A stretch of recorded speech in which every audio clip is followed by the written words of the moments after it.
like I'm a jellyfish. Jellyfish.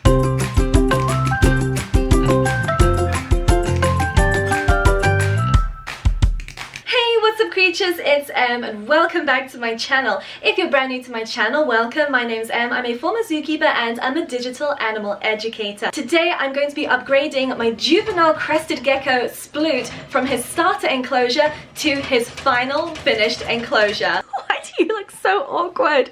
So awkward. By the way, if you have any suggestions whatsoever as to different things I can do to make this enclosure really pop and stand out, or just improve it somehow, leave a comment down below. I would love your feedback. But before we jump into today's enclosure build and setup, I am going to be giving a little shout out to a very special sponsor who's making today's video possible. Today's video is sponsored by Purple. If you're unfamiliar with Purple offer a huge variety of mattresses and pet beds for you and your family members. What makes the Purple mattress so special is that it's made of this really cool, elastic, breathable, patented Purple grid. The support that you get from a Purple mattress is unrivaled. So whether you are a stomach sleeper, a back sleeper, or a side sleeper like me, you know you're gonna get an amazing night's sleep when you lay down on a Purple mattress. Purple sent me their Purple hybrid mattress. It is fantastic, so different to what I was sleeping on before. Purple was so kind and even sent Kiba his own pet bed. So if you have a pet that sleeps a little bit too warm and is constantly looking for a nice soft bed that's not going to make them too hot, do check out the Purple pet bed range as well. And Purple have just released their tiny little squishies, which are super cute. They're made from the same material as all of their Purple products, including their mattresses and pet beds, and you can just decide what to do with them. They're really fun. I use mine to put my phone on. I also use them for fun pet photo shoots. The ducklings genuinely liked to sleep on them, so there was a lot of fun that I had with the squishies. So if you wanted to go and check out the squishies, the Purple mattress, or the Purple pet bed, please do feel free to go and head down into my description box below. And thank you so much to Purple for sponsoring today's video. Now back to our video. Welcome to my office slash studio space. This is also my animal room. We can see Dobby, my female ferret, eating some food, and Niffler is being typically Niffler and being a potato and hanging out by himself, just relaxing like the awesome dude that he is with 0 brain cells. Huh. He's super cute, I can't get over him. And today we are going to be moving my juvenile Crested Gecko Sploot into a brand new 2x2x2 PVC panel Zen Habitat enclosure with its own cabinet base, which is also a 2x2x2 footprint. And over here we can see I have already erected 3 Zen Habitats. This over here is the 4x2x2 wood panel enclosure, which is really great for a dry climate kind of reptile. Funnily enough, Zombie, fortuitously, has decided to use this moment to come out and say hi. Zombie is my elderly grey-banded king snake, and then above her, her neighbour is Car, my ball python, but she's not in her hide, she's somewhere at the back. I have to redo this enclosure. It's looking a little bit sloppy, and I have to wipe down the front, so please don't, like, judge the front. I have work to do in this enclosure, but this is also a 4x2x2 wood panel enclosure. This one over here is another PVC panel enclosure, which is great for keeping higher humidity. This is the 4x2x4 enclosure, and it's just my favorite out of all the Zen Habitats enclosures. It is so spacious. I mean, seriously, that's my hand. And housed in here, I have 2 tokay geckos. Only one can be seen right now. Her name is Vexus, my female, and she's giving me the death stare from her favorite hiding spot for during the day. My tokay geckos are in here because they are an arboreal species. They like to climb, they like to have a lot of height, and at nighttime they just travel all over this enclosure, and I normally have to put back the plants in the morning because they really do utilize every inch of this enclosure. So I absolutely love it. Again, high humidity for PVC panel, drier with the wood panel enclosure for my ball python and my grey-banded king snake. For my sploot, for my juvenile crested gecko, we will be going with a PVC panel option because crested geckos like to have higher humidity. So let's have a look at how Sploot is doing. Sploot I brought home just a couple of months ago, and already he has grown quite a fair bit. Good afternoon, Sploot. I actually selected Sploot because out of all of the crested geckos that I had on hand to choose from, he actually looked the most angry when fired up. He's got these wonderful speckles on his head that give the illusion of him frowning all the time, and I just thought it was very, very cute. So that's why I selected Sploot. But I don't want to digress too much. The reason I'm upgrading Sploot is because for a small crested gecko, he does travel a lot. Sploot is a voracious hunter. The way that I've been raising Sploot the last couple of months, and the way that I will continue to raise him, is on a mixture of Pangea with insects. He has that in his enclosure at all times. But also with insects such as crickets and small dubia. Right now he is on I think it's quarter-inch crickets with the occasional half-inch cricket as well, and he's just growing like a weed on those, so I'm really, really happy with that. This enclosure size here is not bad for Sploot. Please excuse how just rank it looks right now. I knew I was going to be moving him, so I haven't really done anything to it in the last couple of weeks, but it was looking quite aesthetic when I first put it together with foliage and a real plant and everything. But today Sploot's going to be moved out of this. But like I was saying, it's a decent size enclosure for a small crested gecko. You want to make sure when you first bring home a gecko and to acclimate them, to make sure that they are eating, drinking, and eliminating properly, that they're gaining some size on them. And Sploot is growing like a weed and is actually starting to crash into the sides of the enclosures, hitting his nose when chasing crickets. So I think it's about time to upgrade him into something slightly larger. This glass enclosure would generally be overkill for a crested gecko of this size, and also I just if I'm being honest, I just don't like that this is the one enclosure that doesn't fit with everything else. So I wanted an enclosure which would fit with all the other Zen Habitats, so I thought, hey, why not get another Zen Habitat? Although I am super excited to be moving Sploot into his brand new Zen Habitats PVC panel enclosure, I do have to look out and make sure that he's going to be eating correctly. Juvenile crested geckos can have a tendency to clam up a little bit when you put them in a new environment, and sometimes it can make them stop eating for a while. If that's the case, then I will move him back into a smaller enclosure and place that within his larger enclosure that he can then upgrade to. But I'm going to go ahead and assemble it today and see how he does for a couple of days to 2 weeks, because I believe that Sploot is already gaining enough size and is a voracious enough hunter that he will find it no problem whatsoever. But I will obviously be periodically weighing him, as well as looking out for his poop and his urates to make sure that he is eating and drinking as he should be.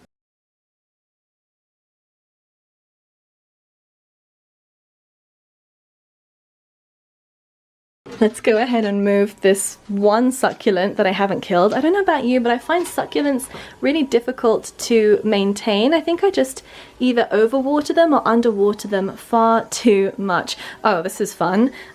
Yes, I've been trying out magnetic lashes recently, and I keep on pulling them off when I'm editing, and to save them I've stuck them to my Blue Yeti microphone. Right here I'm putting together the very base of my enclosure. This is the 2x2x2 cabinet stand, so let's go ahead and put that together. One of the great things about putting together a Zen Habitat is there are tutorials, like video tutorials on how to do it step by step online, but also everything comes so well marked. So over here we can see that this says side door frame, then we've got the bottom door frame down here, and then you can also see that there are letters which correspond with the letters inside some of these joiners as well. The most difficult part really about putting together the cabinet stand is that it comes with a lock and key, so I have the very stressful decision to make of whether I want it to open on the left or on the right, but it makes more sense to me, since I'm right-handed, for it to open on the right, for me to pull open the door with my left and to be able to go in, because I tend to lead with my right shoulder. So I'm going to make sure that this is on the right, and I'll also make sure that the other enclosure opens on the right as well. Oh! Hi, Sky Nugget. Hi. What I'm doing here is I'm just very lightly tapping down the back of the cabinet stand, but leaving the front lifted because there's actually a little hole at the top here for the hinge of the door. So I want to make sure that this actually has space to go in. So if you're putting together a cabinet stand or an enclosure with a hinge, you want to make sure that you hammer down the back lightly first and then leave the front not hammered in, nice and loose so that you can put it together and pivot it. And here's the cabinet stand, so I just have to attach the hardware onto it, but the door's looking good, everything's looking really nice and flush, everything's looking like I don't see any daylight through it, it's all good. Righty tighty, lefty loosey. Nice.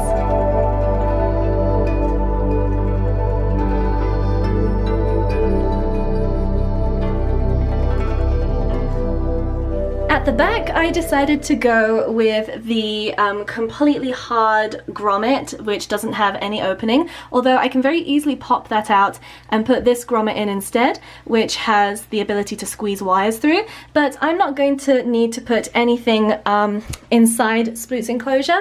Sploots' lighting and heating is going to go at the top here, so I don't need this grommet right now, maybe in the future. I will hold on to that. Every single Zen Habitats enclosure comes with each of these, so it's not like you have to choose at checkout or anything. So yeah, it's nice to have that versatility. Ooh, additional things that I forgot to mention is that this enclosure comes with a substrate shield. So this I can take the protective cover off of and put in here like this. It will be clear just like this door, and that will stop any substrate from coming out. So I'm going to go ahead and do that in a second. And then this spare sheet over here is actually a humidity shield, and that way I can put it either at the front or the back, and that will also be clear like this. It just has the wrapping on, and that will help to keep even more humidity in here. But remember, this is a PVC panel enclosure, so that means there's going to be lots and lots of humidity anyway. Actually, before I put in the substrate shield, I wanted to show you, this is going to be the background of Sploots' enclosure. Now, initially what I was going to do was use this double-sided sticky tape, which is really heavy duty, to stick it onto the back wall, which would make it you know, easy to peel off in the future. However, I didn't realize just how sticky this is, and my worry is that Sploot might burrow down into this foliage here and potentially get stuck almost like it was a glue trap, and certainly any crickets that come into contact with this will also end up getting very stuck. It is extremely sticky, so I'm not going to use that. Instead, what I figured I would use is I have more of these hooks like in this enclosure here, and the back is sticky and they are heavy duty, but it's not double-sided. They come with these hooks, so I'm thinking I should be able to hook through this panel here because it's got a lattice shape at the back, and I really like this. I bought it on a whim the other day off of Amazon,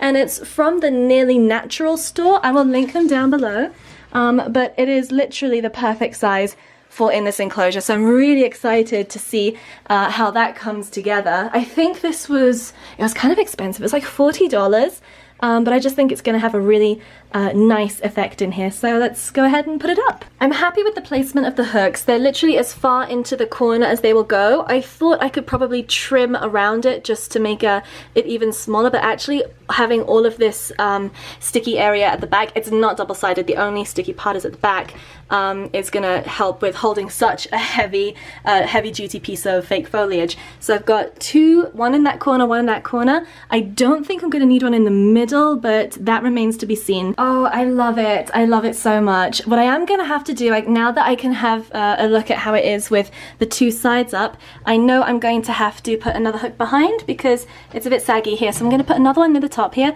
and just hook this back.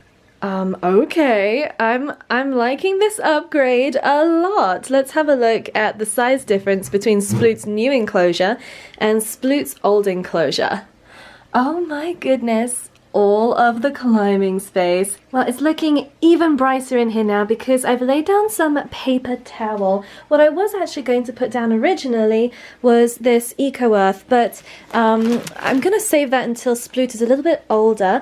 The topsoil that I was using with Sploot before is a bit less fine, and I'm a little bit worried about impaction with such fine Eco Earth. I mean, this is great for an adult Crested Gecko, especially when kept really moist, then there's less of a chance of ingestion. However, for Sploot, because he is still so small, I am just going to be putting down paper towel. Now this substrate has a dual purpose. The original purpose is for it to be a substrate, something to line the floor with. And then, of course, because Sploot is still so small and so young, I want to be able to monitor and make sure that he is actually going to the bathroom and eliminating as much as he should be. So this will give me a really great way to be able to see if Sploot is in fact eating and walking through his Pangea, as well as pooping and producing urates, as a healthy Crested Gecko should. And now to decorate a little bit. I have a few things here by Magnatural, for example, and these are all living plants. These two are bromeliads, which were originally going to go in, but they're actually very tall, so we're going to see if maybe one of them might fit. And then this over here was a mystery plant, which came with my orchid at the back there, which sadly has no leaves right now, but apparently it's a kind of Dracaena. I think it's called a Jenny Craig, perhaps? Janet Craig. I think it's a Janet Craig, and apparently these are actually really great to have in a high humidity enclosure, so I think I'm going to put this one in. It's looking a bit sorry for itself right now because I didn't water it for the longest time. I actually thought it was fake because it came potted and it looked really weird with this orchid that was not really doing very well anyway to begin with. So hopefully it will come back to life and grow and enjoy being under some UV and having some heat, as well as a day-night cycle and high humidity. So let's go ahead and just see what we can do with this enclosure. Okay, this is looking a bit ridiculous because my slightly smaller bromeliad is literally touching the surface here. I was hoping that these would be slightly smaller when I bought them, but apparently not. So I have a feeling that I'm going to have to admit defeat on the bromeliad and perhaps switch it out with this Dracaena instead. Alright, I think I'm pretty much finished with this enclosure for now.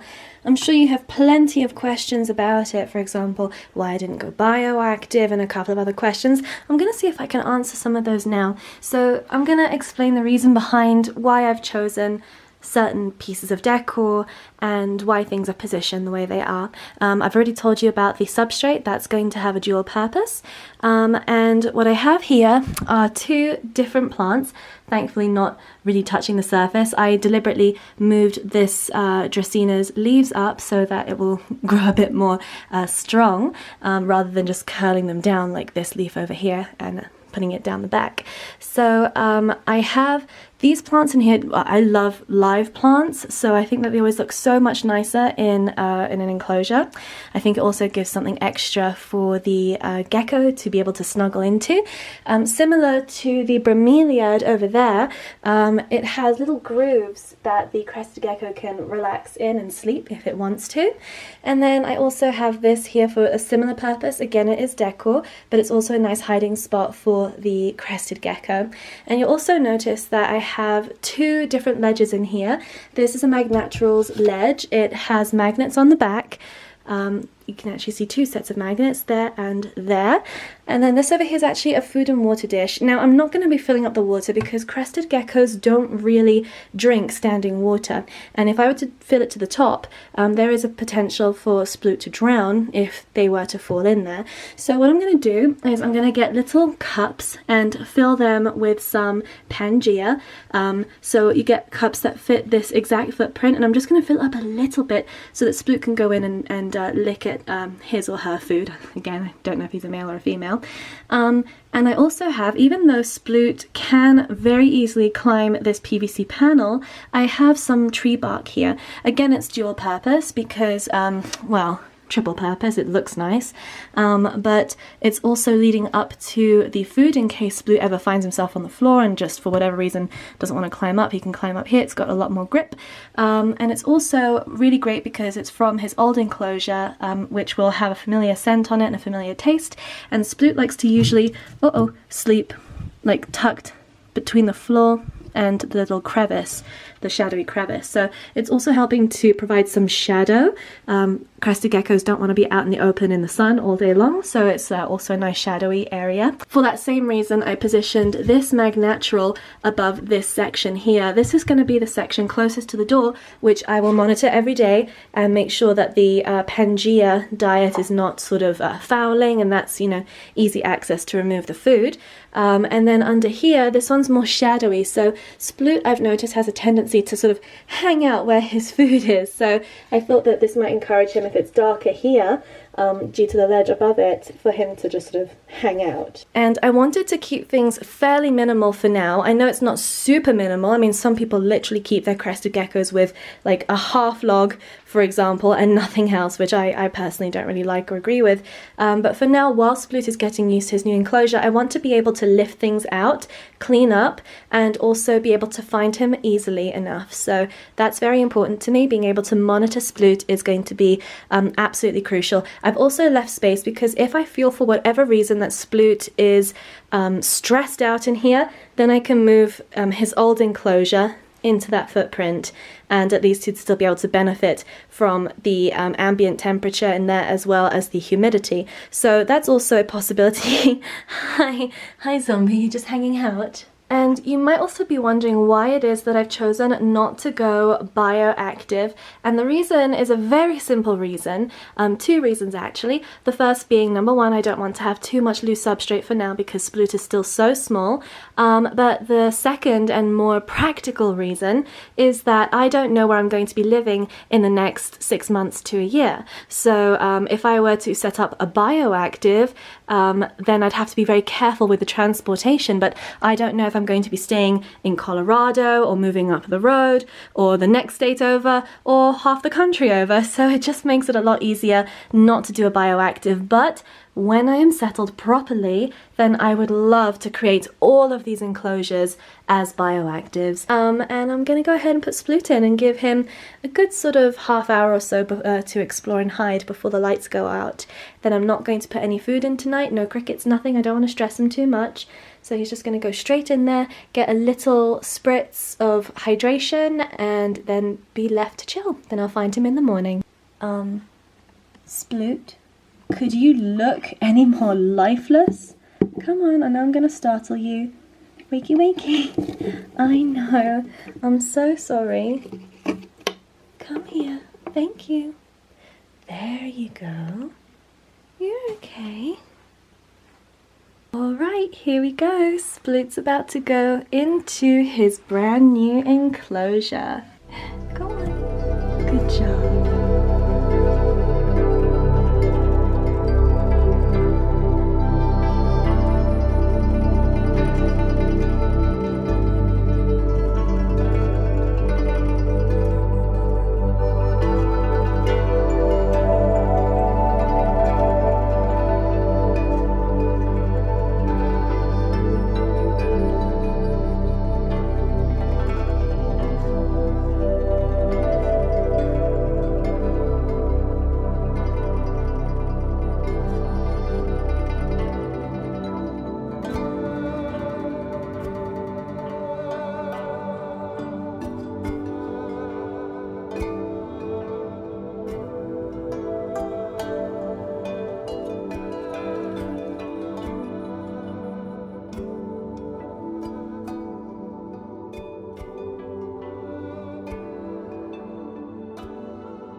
Oh my goodness. Okay, apart from Dobby just being obnoxious, I am so happy right now because Sploot has decided to settle down in this bonus plant.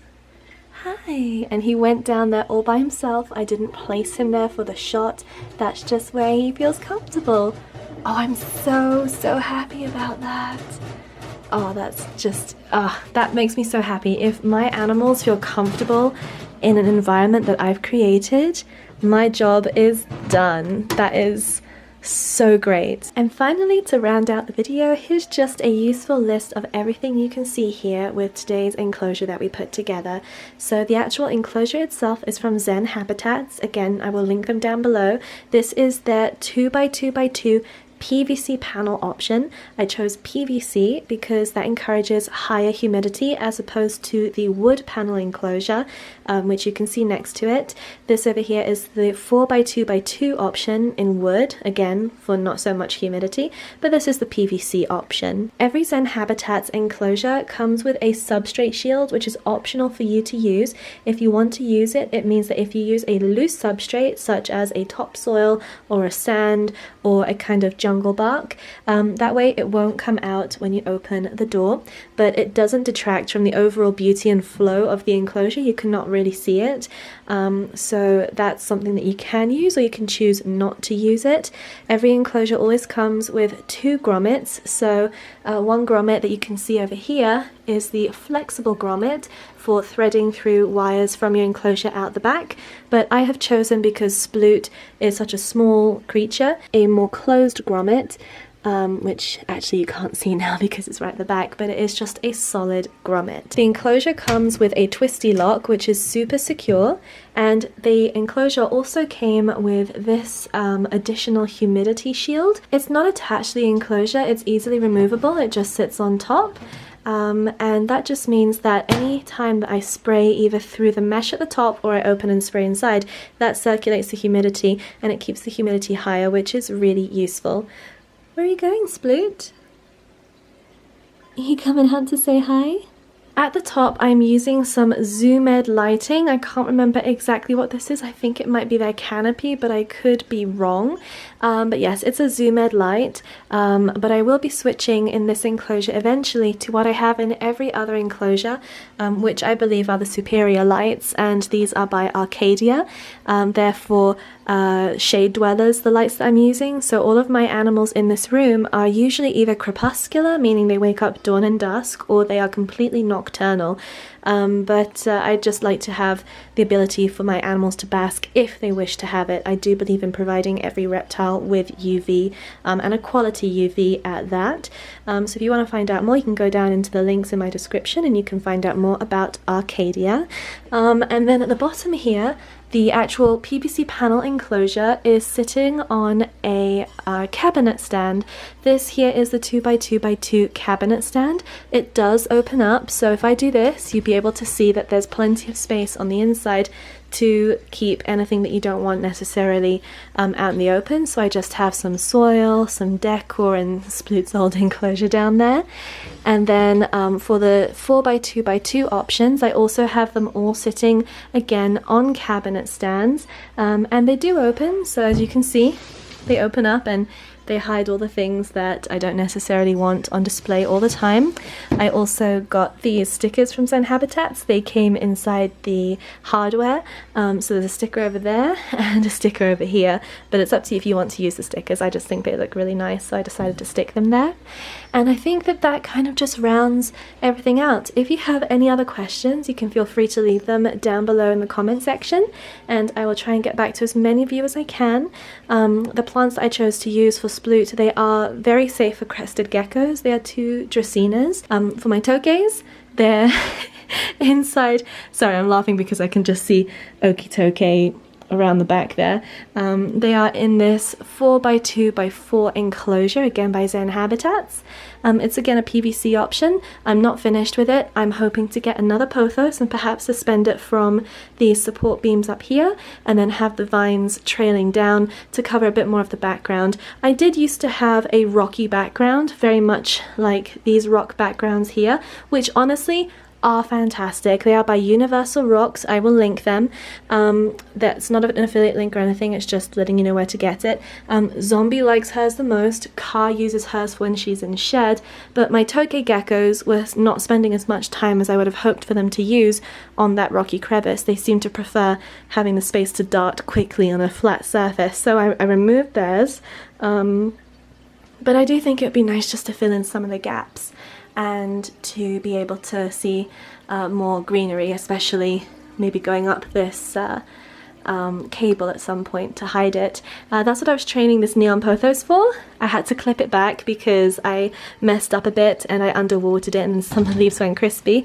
But I'm hoping to just build it out a little bit more. All of the plants in here are alive. We have a bromeliad, a neon pothos, lucky bamboo, which is actually not really bamboo. Then we have an orchid, which I'm trying to rehabilitate. We have a rubber plant, aloe vera, some kind of dracaena, I'm not sure exactly what kind of dracaena, and a snake plant, also known as a mother-in-law plant, which is super low maintenance. I think I've watered it like maybe 3 or 4 times in the time that I've had it. And that's basically it. That's how everyone is looking for now. The grasses in Car's enclosure are not real. Car is a ball python, so she does tend to mess things around quite a lot. So for me it's just more important she has a place to hide in her warmer side, a place to hide in her cooler side, and she is always able to get around and move. She's a very happy snake as well, but she is in shed. I'm not going to disturb her today. And then of course Zombie has succulents, which are again all real, as you can see, because one of them's dying. And Zombie is actually hidden in her cooler end today, which is her preference. And there she is, she's just hiding under there.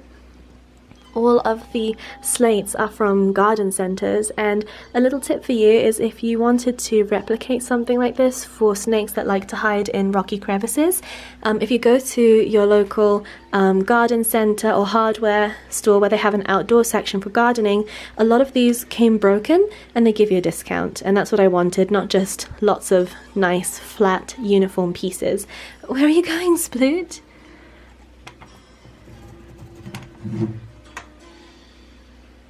I'm so glad that Sploot feels comfortable enough to come out in the open and then to hide when he wants. Are you going away? Alright, I'm gonna leave him alone. Wow, it is really nice and humid in there. I don't want to let that out. That is great. I had a lot of difficulty keeping the humidity up in Sploot's old enclosure. I can definitely feel the difference, which is really important because this is Colorado, and Colorado is extremely dry. So some of the animals sometimes have difficulty with their sheds. It took me a while to get the humidity quite right in this room, but now we're about there, and I'm always adjusting. I will continue to monitor Sploot and post pictures and video updates of him and his enclosure as it develops on my Instagram. So if you wanted to follow me there, my handle is @Emzotic_official. And just thank you all so much for watching. I really hope you enjoyed watching me put this enclosure together. And that's it for today. I hope you enjoyed this gargantuan upgrade for Sploot, my crested gecko, into his brand new 2x2x2 PVC panel Zen Habitat. If you have any suggestions for me on how I can improve the habitat, or any questions or comments or queries, leave them down below in a comment. I'd be glad to get back to as many of you as I most possibly can. Thank you all again so much for watching. I will see you in another video soon. Bye!